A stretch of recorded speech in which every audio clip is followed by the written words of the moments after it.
Hello, story lovers. Welcome back to my channel, Madly in Love, part 169.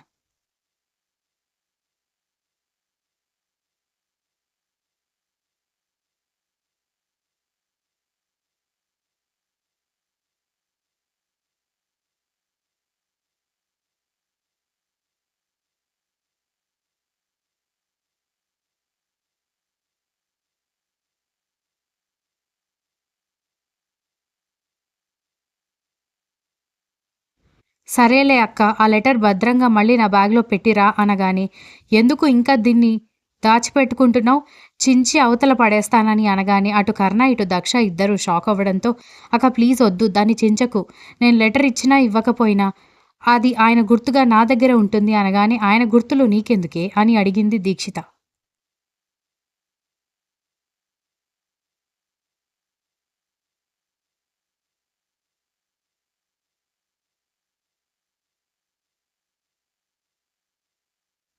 అక్క, అనవసరంగా నన్ను విసిగించకుండా ఆ లెటర్ తీసుకువెళ్ళి జాగ్రత్తగా నా బ్యాగ్‌లో దాచిపెట్టు అనగానే, సరేలే దాచిపెడతాను.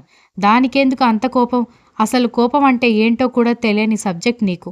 అలాంటిది బాగా కోపడుతున్నావు, అరుస్తున్నావు అని చెబుతున్న దీక్షితను చూస్తూ, దక్ష ఇంక నీతో నేను మాట్లాడలేనక్క అన్నట్టుగా ఎక్స్‌ప్రెషన్ పెట్టడంతో, సరేలే విసుక్కోకు వెళ్తున్నానంటూ రిసార్ట్‌లోకెళ్ళింది దీక్షిత.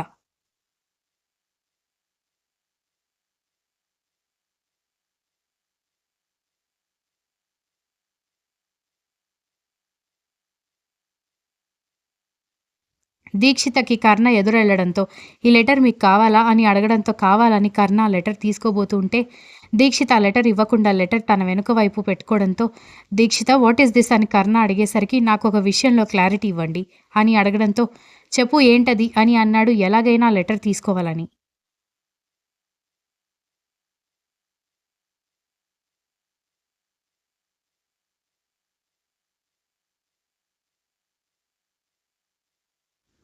మీరు నిజంగానే దక్ష చూపించిన అమ్మాయిని పెళ్లి చేసుకుని, దాన్ని హెల్తీగా సెట్ చేసిన తర్వాత వదిలేద్దామని అనుకుంటున్నారా? అనగానే, అది మీ చెల్లెలి డెసిషన్. నేను కావాలని చేసిందేం లేదు కదా! దాన్ని నేనెంతలా కోరుకుంటున్నానో నీకు కూడా తెలుసు కదా! అనగానే, తెలుసు, కానీ దాని డెసిషన్‌కి మీరు తల వంచుతున్నారా అని అడుగుతున్నాను అనగానే, యెస్. తను ట్రీట్మెంట్ తీసుకుని సెట్ అవుతానంటే నేను ఖచ్చితంగా అది చెప్పింది చేస్తాననగానే, అయితే ఈ లెటర్ మీకెందుకు? మీకు కాబోయే భార్య కూడా ఫీల్ అవుతుంది. ఇది నా దగ్గర పెట్టుకుంటాను అనగానే, దీక్షిత స్టాప్ అన్నాడు కర్ణ.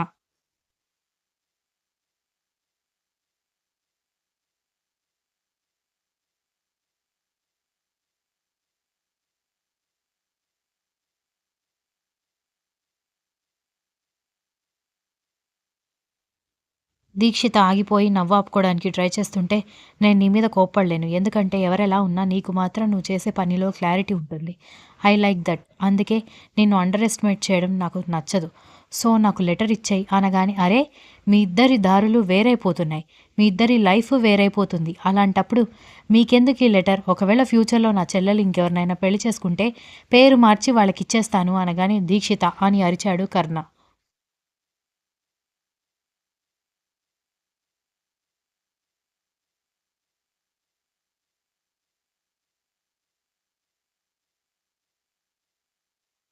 దీక్షిత ఆశ్చర్యంగా కర్ణం వైపు చూస్తుంటే, ఆమె చేతిలో నుంచి లెటర్ లాక్కుని వెళ్ళబోతూ ఉంటే, ఆ లెటర్ మీద మీ ప్రాణం ఆధారపడి ఉన్నట్టు చేస్తున్నారు.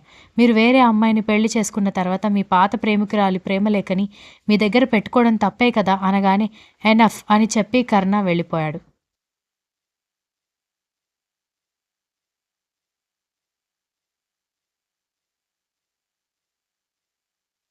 దీక్షిత నవ్వుకుంటూ ఉంటే, ఏమైంది, వాడెందుకు అలా అరుస్తున్నాడు అని అన్నాడు విరాట్.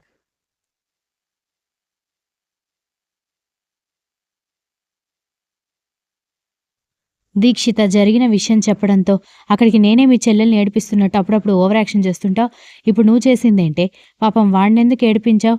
అసలు ఇప్పటివరకు వాడిని ఏడిపించే సాహసం ఎవరూ చేయలేదు. నువ్వు మీ చెల్లెలు చేశారు అనగానే, చాలు చాలులే.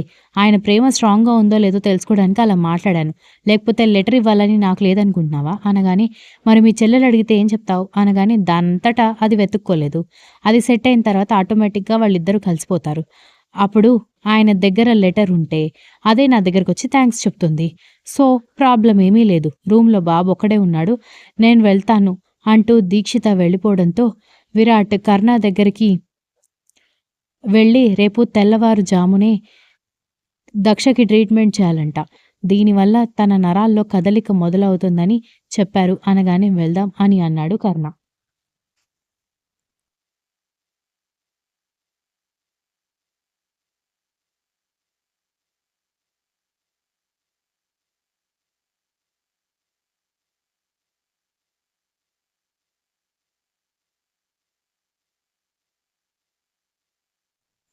కర్ణ, విరాట్ అలా మాట్లాడుకుంటూ ఉండగానే ఉన్నట్టుండి కుంభవృష్టి కురిసేసరికి కర్ణ వెంటనే లేచి దూరంగా ఉన్న దక్ష చైర్ దగ్గరికి పరిగెత్తి ఆమె చైర్ తోసుకుంటూ రిసార్ట్లోకి వెళ్ళిపోవడంతో అసలు ఫ్రాక్షన్ ఆఫ్ సెకండ్లో ఏం జరిగిందో రక్షక్ గాని, దీక్షితకు గాని, విరాట్కి గాని ఏమీ అర్థం కాలేదు.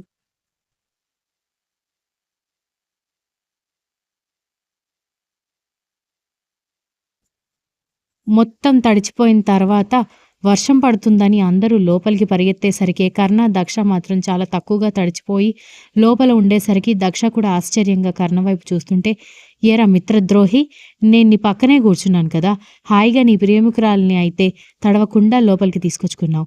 కనీసం మాకు వర్షం వస్తుందిరా లోపలికి వెళ్దాం అని కూడా చెప్పవా అనగానే, నేను చెప్తే గాని అర్థం కాని స్థితిలో నువ్వున్నావా? దానికంటే కాళ్ళు చేతుల్లో చలనం లేదు. నీళ్లు పడినా ఏదైనా తగిలినా కూడా స్పర్శ ఉండదు. నీకేం బాగానే ఉన్నావు కదా అని అన్నాడు కర్ణ.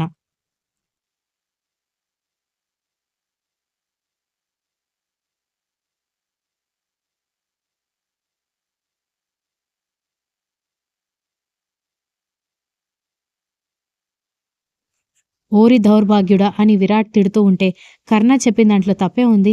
నువ్వేమైనా చిన్నపిల్లాడివా, వర్షం పడుతుంది అని తెలీదా? మా దక్షలాగా కదలని స్థితిలో ఉన్నావా? 6 అడుగులు ఉన్నావు. ఏం లాభం? పూర్తిగా తడిచిపోయే వరకు స్పృహలో లేవా అనగానే, నా సంగతి పక్కన పెట్టు. నువ్వు కూడా తడిచిపోయావు కదా అనగానే, నేను స్టాచ్యూలాగా నిలబడింది ఎటు వెళ్లాలో అర్థం కాక కాదు. కర్ణగారొచ్చి దక్షిణ లోపలికి తీసుకెళ్లిన స్పీడు సన్ రేస్ కంటే కూడా ఫాస్ట్గా ఉంది. అసలు అక్కడ ఏం జరిగిందో అర్థం చేసుకోవడానికే నాకు 10 నిమిషాలు పట్టింది. ఈలోపు నేను తడిచిపోయాను గాని వర్షం వస్తుందని తెలియక కాదు అని అంది దీక్షిత.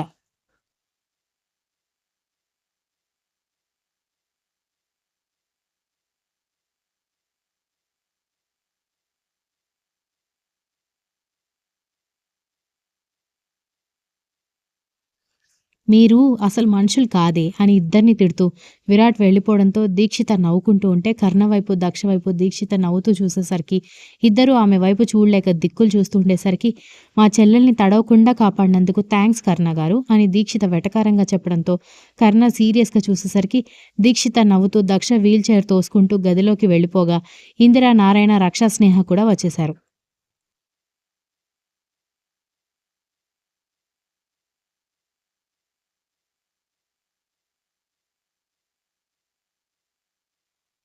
కాళ్ళకి చెప్పులు లేకుండా దక్షని తడవకుండా లోపలికి తీసుకెళ్లేసరికి కాలికి రాయి తగలడంతో కర్ణ కాలు బ్లీడింగ్ అవుతూ ఉండేసరికి అది ఎవరూ గమనించకపోవడంతో అక్కడ అడుగులు పడేసరికి సార్ ఇట్స్ బ్లీడింగ్ అని హోటల్ స్టాఫ్ అరవడంతో ఫస్ట్ ఎయిడ్ కిట్ తీసుకునిరా అని చెప్పడంతో ఓకే సార్ అని అతను వెళ్ళిపోయేసరికి కర్ణ గదిలోకొచ్చాడు.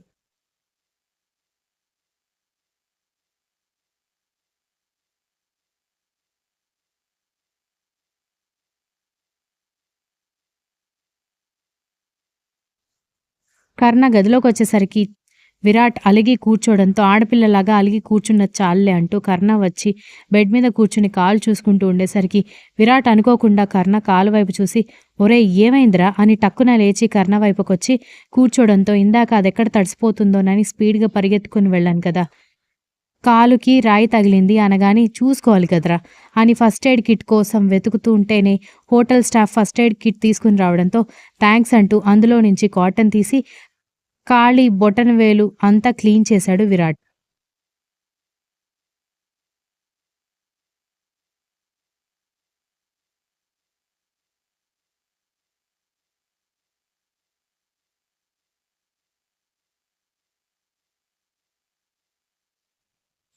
బాగానే దెబ్బ తగిలింది కదరా, అయినా అలా ఎలా పరిగెత్తావురా అసలు? పరిగెడుతుంటే తెలియలేదా అని విరాట్ అడుగుతుంటే అర్థం కాలేదు అని కర్ణ చెబుతూ ఉంటే, నువ్వు చాలా మారిపోయావురా. నీ స్కిన్ అపియరెన్స్ గురించి నువ్వు చాలా కేర్ తీసుకునేవాడివి. అలాంటిది దాని హెల్త్ సెట్ చేయాలన్న పిచ్చిలో పడి మొత్తానికి మానేశావు. మొన్న చల్లటి నీళ్లలో మునిగినందుకు జ్వరం వచ్చింది. పొర్లు దండాలు పెట్టినందుకు వీపు మొత్తం గీసుకుపోయి ఇంకా గాయాలు మానలేదు. మళ్ళిప్పుడు ఇది. ఒళ్ళంతా ఎందుకురా పుండ్లు చేసుకుంటున్నావు అని బాధగా అడుగుతూ కాటన్తో కాలు మొత్తం క్లీన్ చేసి మళ్ళీ ఇంకొకసారి వాటర్తో కాటన్ ముంచి కాలు మొత్తం క్లీన్ చేసి స్పిరిట్ పోసి టించర్ పూసి అందులో ఉన్న కట్టు తీసి కట్టు కట్టడంతో ఎందుకురా కాలికి అంత పెద్ద కట్టు కడుతున్నావు బిర్యానీ పొట్లం కట్టినట్టు అనగానే మరి లేకపోతే అలాగే వదిలేస్తావా ఇన్ఫెక్షన్ వస్తుంది అంటూ కట్టుకట్టాడు విరాట్.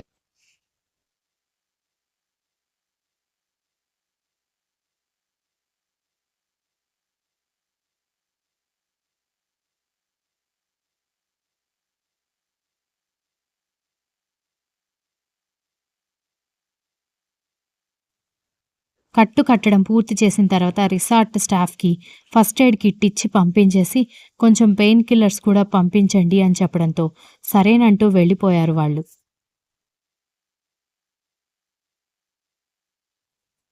కర్ణ చాలాసేపు రూమ్లో రెస్ట్ తీసుకున్న తర్వాత బోర్ కొట్టడంతో కాలు కుంటుతూనే బయటకొచ్చేసి రిసార్ట్ దాటి వెళ్ళిపోయాడు.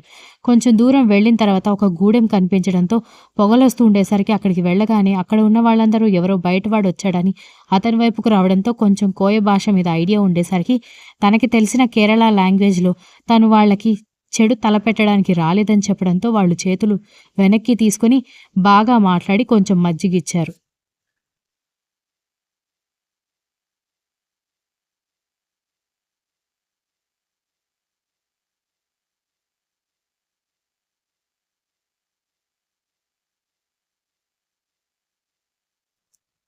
వాళ్ళ అవతారాలు, వాళ్ళ మాటలను బట్టి వాళ్ళు పచ్చబొట్టు వేసుకుని బ్రతికేవాళ్ళని అర్థం కావడంతో కొద్దిసేపు మాట్లాడి బోయేవాడికి ఏదో ఆలోచనొచ్చి తన టీషర్ట్ కొంచెం తప్పించి ఒక పేరు రాసి ఇచ్చి ఆ పేరు పచ్చబొట్టు వేయమని చెప్పాడు. వాళ్ళు పచ్చబొట్టు వేయడంతో కొంచెం డబ్బివ్వబోతుంటే వద్దని చెప్పేసరికి బలవంతంగా తీసుకోమని చెప్పి వచ్చేశాడు.